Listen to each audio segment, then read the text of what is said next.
힘드셨을 텐데 또 예배의 자리, 기도의 자리 잊지 않고 참석해 주셔서 감사합니다. 네, 마가복음 9장의 말씀, 9장 14절부터 29절까지의 말씀을 교독하였는데요. 믿음 그리고 기도에 대한 말씀을 좀 준비해 보았습니다. 오늘 말씀을 보면 처음에 예수님을 찾아 귀신 들린 그 아들을 데리고 온 아비가 있다라고 말씀하고 있습니다. 그때 그 자리에 예수님은 안 계셨고요. 아비와 그곳에 모인 무리들은 아마도 예수님의 제자들에게 이 귀신 들린 아들에게서 귀신을 쫓아낼 것을 부탁하였습니다. 제자들이 귀신을 쫓기 위한 어떤 시도들을 해보았던 것 같습니다. 아마도 예수님이 하셨던 것을 이미 많이 보았기 때문에 흉내내지 않았을까 싶습니다. 단호하게 말하기도 하고 소리도 질러보면서 귀신아 떠나가라! 라고 그렇게 하지 않았을까요? 하고 생각을 해보게 됩니다. 목청껏 외치고 소리도 질러보고 그랬겠죠. 그러나 결과가 어떠합니까? 아무런 변화가 없었다라고 합니다. 제자들의 목이 아프고 기운만 빠질 뿐입니다. 귀신 들린 아들은 여전히 거품을 흘리고 이를 갈고 곧 죽을 것처럼 그 피부색이 파리해지기도 하고 그런 상황 속에 있습니다.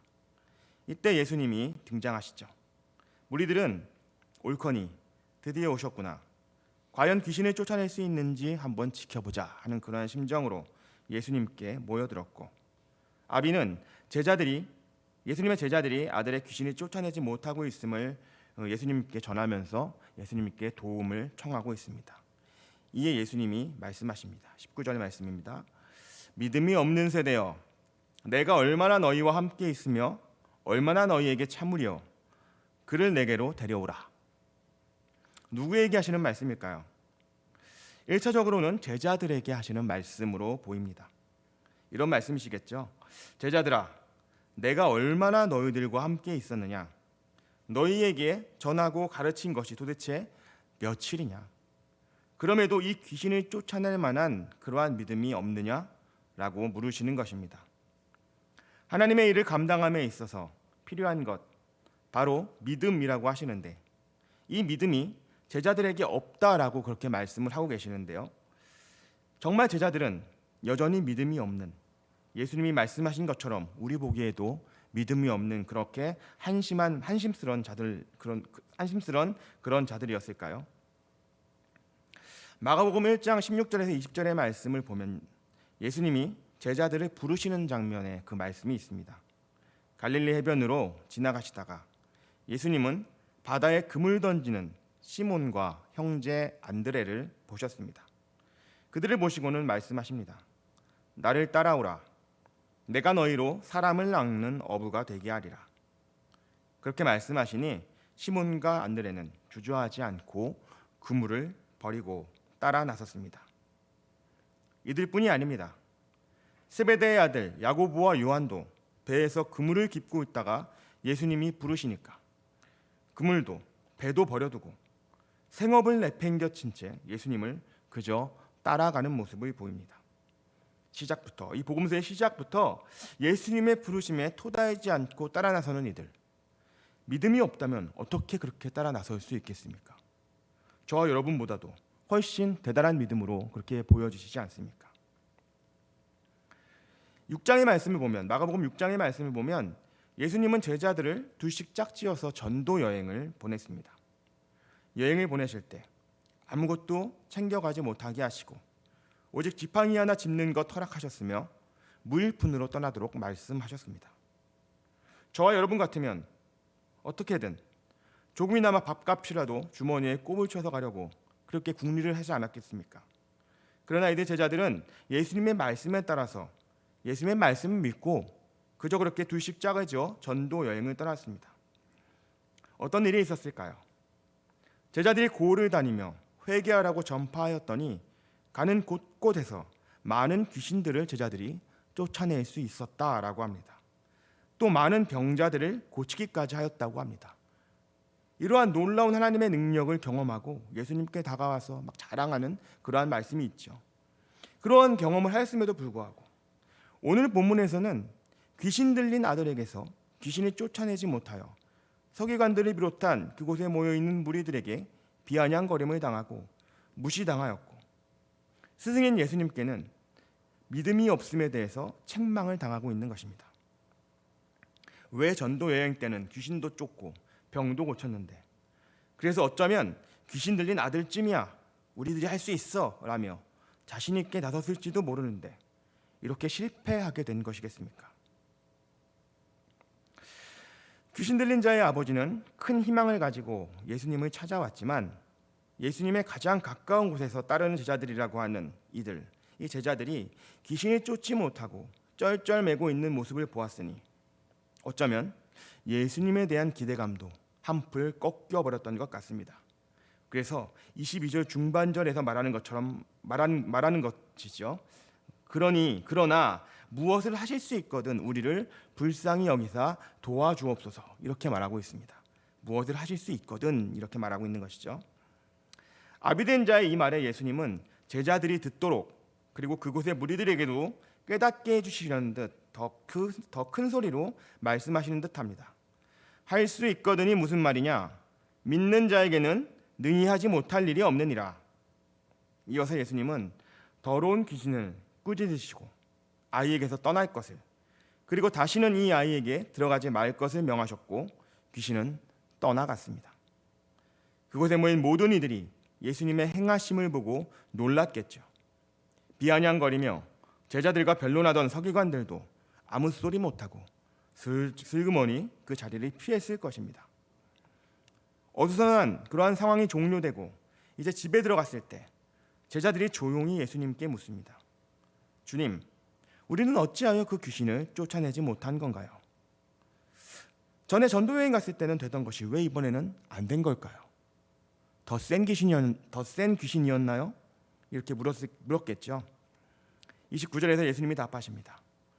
기도 외에 다른 것으로는 이런 종류가 나갈 수 없느니라. 앞에서는 제자들에게 믿음이 없다고, 믿음이 없는 세대여 라고 그렇게 말씀하시고, 얼마나 너희를 참겠느냐라고 그렇게 하시더니만 이제는 기도가 원인이라고 말씀합니다. 그런데 오늘 본문에서 예수님이 이 귀신 들린 아들에게서 귀신을 쫓기 위해 기도했다는 그러한 말씀은 없습니다. 잠시만 기다려 보시오, 내가 한 30분 기도하고 와서 쫓아주겠소, 그렇게 말씀하지 않으셨다는 것이죠. 그 자리에서 바로 이 귀신 들린 아들을 보고 더러운 귀신아 나오라, 그렇게 선언하셨고 말씀하신 대로 그대로 되었다라는 것입니다. 믿음과 기도, 어떤 연관이 있을까요? 생각해보면 복음서에서 제자들이 기도했다라고 하는 말씀을 찾아보기 어렵습니다. 늘 기도는 누가 하셨습니까? 기도는 예수님이 하셨습니다. 예수님이 잡히시기 전에 겟세마네에서도 예수님은 제자들에게 깨어 기도하라고 하셨지만 제자들은 쏟아지는 잠을 이기지 못하고 잠들어 버렸습니다. 깨어있지 못함에 예수님은 탄식하셨지만 이들의 마음을 이해하시고 육체의 연약함을 불쌍히 여기셨을 뿐입니다. 예수님은 무작정 이 제자들을 몰아세워서 억지로 기도를 시킬 수 있는 것은 그렇게 아니라고 생각하셨던 것 같습니다. 그렇지만 예수님은 어떠하십니까? 사역이 너무도 바쁘신 가운데에서도 때때로 무리를 떠나서 홀로 기도하는 시간을 놓치시지 않으셨습니다. 온전한 믿음은 기도를 동반함을 의미합니다. 기도하지 않으면서 믿음이 있노라, 그렇게 말할 수 없다는 것이죠. 하나님의 살아계심을 믿으니 당연히 전능하신 하나님께 의뢰하는 것입니다. 예수님은 하나님을 믿고 그러하니 당연히 숨쉬는 것처럼 기도하는 것이 자연스러웠습니다. 마태복음 26장 53절에서 예수님이 말씀하십니다. 너는 내가 내 아버지께 구하여 지금 12군단 더 되는 천사를 보내시게 할 수 없는 줄로 아느냐? 베드로가 예수님이 잡히시게 되는 상황에 처하니 예수님을 구한답시고 칼을 빼어들어서 휘둘렀고, 이를 본 예수님이 베드로에게 하신 말씀입니다. 그냥 하신 말씀일까요? 예수님은 하늘의 12천사를 당장에 호출할 수 있는 그런 능력이 있는 분일까요? 예수님이 기도하시면 하늘의 하나님이 응답하셨습니다. 예수님이 기도하시면 12군단이나 되는 천사가 등장할 수 있고, 예수님이 기도하시면 5,000명, 10,000명이 넘는 인원이 물고기 2마리와 떡 5덩이를 통하여서 배불리 먹일 수도 있었습니다. 예수님이 기도하시면 죽었던 나사로가 다시 살아날 수도 있었습니다. 예수님은 하나님을, 하늘 아버지를 믿기에 온전히 소통하시는 그 기도를 하나님께 하고 계셨던 것입니다. 누가 광야에서 그 어떤 배짱이 있는 사람이라고 할지라도 누가 광야에서 아무것도 없는 그 자리에서 물고기 2마리와 떡 5덩이로 거기 모여있는 수많은 사람들을 먹이겠노라고 말할 수 있겠습니까? 아무도 그리 말할 수 없습니다. 제정신이라면 그런 말을 꺼낼 수조차 없죠. 기도하여, 하나님께 기도하여 놀라운 이적을 보일 수 있는 분 외에는 아무도 그렇게 할 수 없다는 것입니다. 제자들이 전도 여행을 하면서 복음을 전하고 귀신을 쫓고 병을 고칠 수 있었던 이유는 아마도 예수님이 이들을 위하여 기도하셨기 때문이겠죠. 제자들이 하나님의 일하심을 맛보고 감당할 만한 용기를 주시고자 하셨기에 예수님은 제자들을 보내놓고 그냥 보내놓고 아무런 신경도 쓰고 있지 않았겠습니까?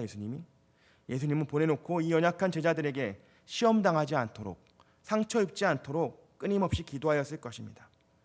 그럼에도 불구하고 제자들은 마치 자신들이 예수님을 따라다니면서 예수님과 흡사하고 예수님과 비슷한 그러한 능력이 생긴 것인 것 마냥 어쩌면 착각을 했었던 것입니다. 요한복음 14장 12절의 말씀에서 예수님이 아버지께로 가므로 예수님이 땅에서 하셨던 일들을 제자들이 할 수 있을 것이다 라고 하셨고, 그보다 더 큰 일도 할 것이다 라고 또한 말씀하셨습니다. 믿음을 가진 예수님을 구주로 믿고 고백하는 자들이 예수님의 이름을 붙들고 기도할 때에 하늘의 하나님께 우리 주님이 중보하시고 이를 통해 복음이 전하여지는 놀라운 일들을 우리 성도들이 감당할 수 있다라는 것입니다. 귀신을 쫓아내고 병을 고치며 하나님의 복음을 전할 수 있다는 것입니다. 그러한 일에 쓰임받고 싶지 않으십니까? 기도하지 않으면 하나님의 일을 감당할 수 없습니다. 믿음이 있노라 하면서 기도하지 않는다면 그 믿음은 능력이 없는 헛된 믿음입니다. 예수님은 잡히시고 십자가의 길로 나아가시는 고되고 수치스러우며 한없는 고통을 감당해야 할 그 길을 가시기 전에 겟세마네에서 기도하셨습니다. 잠깐 기도한 것이 아니고요, 땀이 핏방울이 될 정도로 기도하셨다고 누가복음 22장 44절은 증거하고 있습니다. 그렇게 기도하셨더니 아버지의 원대로 되기를 원합니다 라는 고백과 함께 담대하게 그 험한 자리로 세상을 구원하기 위한 헌신과 희생으로 하나님의 뜻을 이루실 수 있었다는 것입니다. 믿음이 있다라고 말하는 것, 그저 그렇게 자랑할 거리가 아닙니다. 믿음은 보이지 않는 하나님을 신뢰하기에 하나님의 말씀, 그 다스리심대로 살아가기로 결정하는 것입니다. 그러한 하나님을 믿는다면 쉬지 말고 기도하라는 데살로니가전서 5장 17절의 말씀처럼 우리의 일상이 호흡하듯이 기도하며 하나님과 대화하여야 하며 그 대화를 통해서 우리 가운데 하나님의 뜻하신 바를 알아가고 순종함으로 열매를 맺어야 할 것입니다.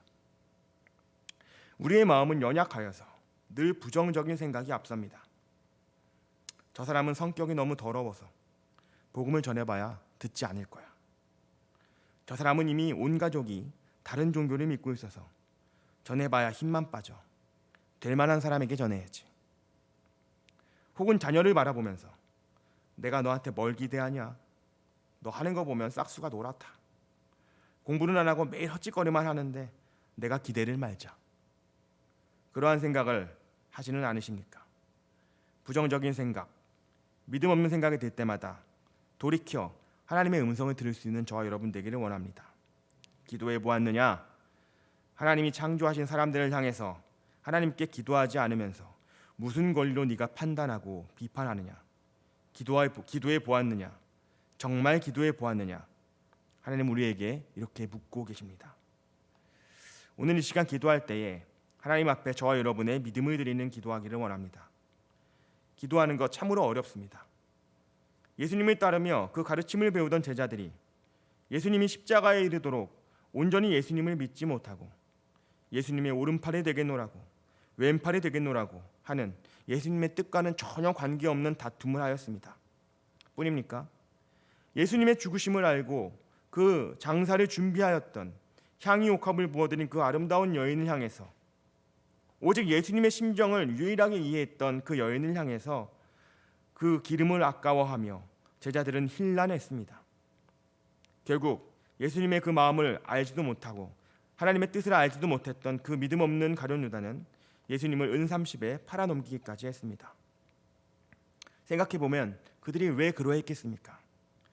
예수님을 깊이 알려면, 하나님의 뜻을 온전히 분별하려면 예수님처럼 깊이 기도하는 시간들이 제자들에게도 필요했을 텐데, 이들은 예수님을 따라다니면서 예수님이 하시는 모든 이적을 보면서 흥분하고 놀랐지만 하나님의 말씀을 이루어 가시는 그 예수님의 그 기도를 배우지는 못했기 때문입니다.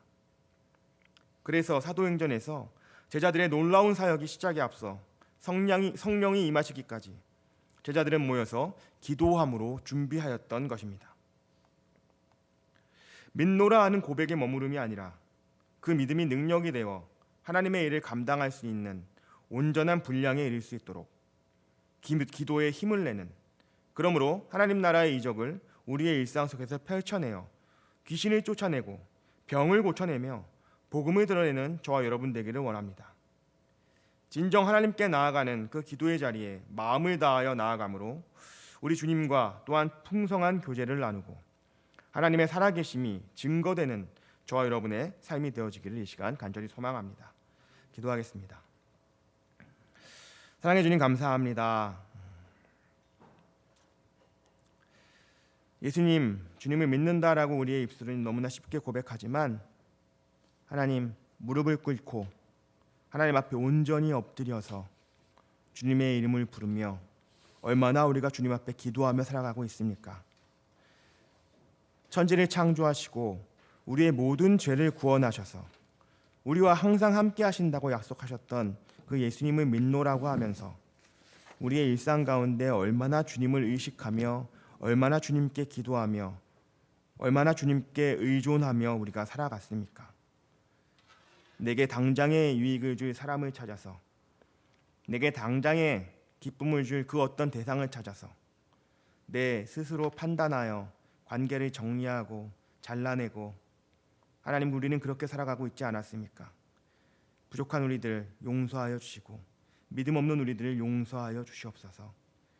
이 시간 말씀을 통하여서 다시금 우리의 믿음의 자리를 돌이키며 우리의 입술이 주님을 믿는다라고 고백할 때마다 더욱 주님을 의지하여 기도하면서 겸손하게 주님 앞에 신앙하며 하나님 나라의 뜻을 이루어갈 수 있도록 주님 우리의 삶을 주관하여 주시옵소서.